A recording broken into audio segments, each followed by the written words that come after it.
عمر بن خطاب کا زمانہ آیا ہو، تم نے تو غوث پاک کی 11ویں کھائی ہے نا، اصلاح حکومت ان سے نہیں سیکھا، وہ آئے تھے نظام تبدیل کرنے کے لیے۔ آج میں علماء سے بھی یہی کہوں گا، تم حق بات تو پہنچاؤ قوم تک۔ آج حالات ایسے ہیں میرے عزیزوں، ڈر اور خوف ان کے سینوں پر طاری ہوا۔ کس بات سے ڈرتے ہو؟ کیا تم نے اللہ کی ذات پر ایمان نہیں لائے؟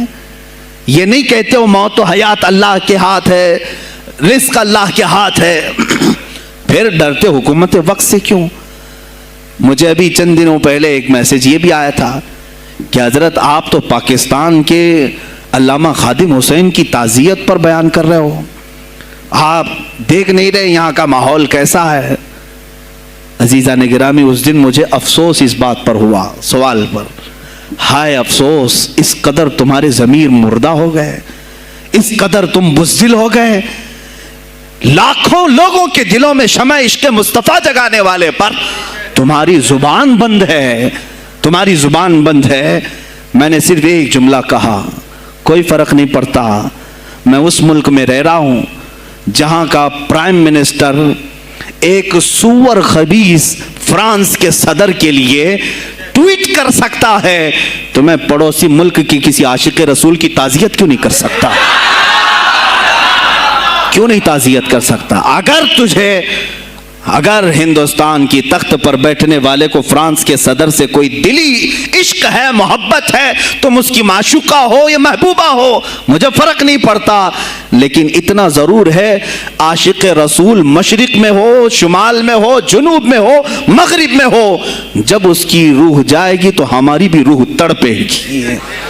ہماری ڈور بندھی ہوئی ہے مدینۃ الرسول سے۔ میرے آقا صلی اللہ علیہ وسلم کی جو بات کرے گا وہ پھر کسی بھی ملک کا باشندہ ہو۔ تم کہتے ہو تعزیت کے لیے، ارے میرے عزیز، اگر میں سامنے ہوتا تو اس کے قدموں کی خاک میں اپنے امامے پر رکھتا۔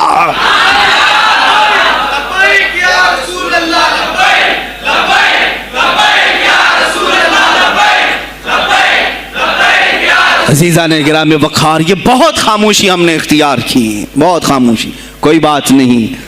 تم دیکھو گے حالات خراب ہونے کی جو شکایات آج کر رہے ہیں علماء، تم سب کے سب جاؤ گے۔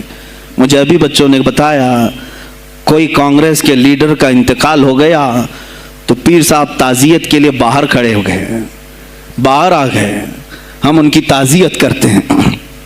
ڈوب مرو چلو بھر پانی میں، تمہاری گدی پہ ہی مر جاؤ۔ تمہاری زبانوں پر جب عاشق رسول کے لیے تعزیت کے الفاظ آنے میں ہچکچاہٹ آتی ہے، کون سا عشق رسول، کون سا کلمہ تم نے پڑھا ہے؟ غوث پاک کی اگر تمہارے اندر ذرا برابر بھی نسبت ہے تو میں کہوں گا میرے عزیزو، سلطان الاولیاء غوث پاک عاشق رسول ہی نہیں، فنا فی الرسول تھے۔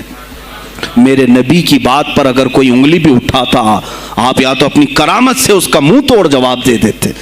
کسی عیسائی نے صرف یہ کہا تھا میرے نبی عیسیٰ افضل ہے، وہ مردوں کو زندہ کرتے تھے، آپ کو جلال آیا، کہا محمد افضل نہیں ہے اس لیے کہ وہ مردے زندہ نہیں کرتے تھے، آپ اس کا ہاتھ پکڑ کر قبرستان لے گئے۔ میرے نبی پر بات کرتا ہے، میں تجھے زندہ کر کے دکھاتا ہوں، اپنی کرامت سے مردے کو زندہ کر کے دکھایا۔ اب بول کون افضل ہے، عیسیٰ افضل ہے کہ میں افضل ہوں؟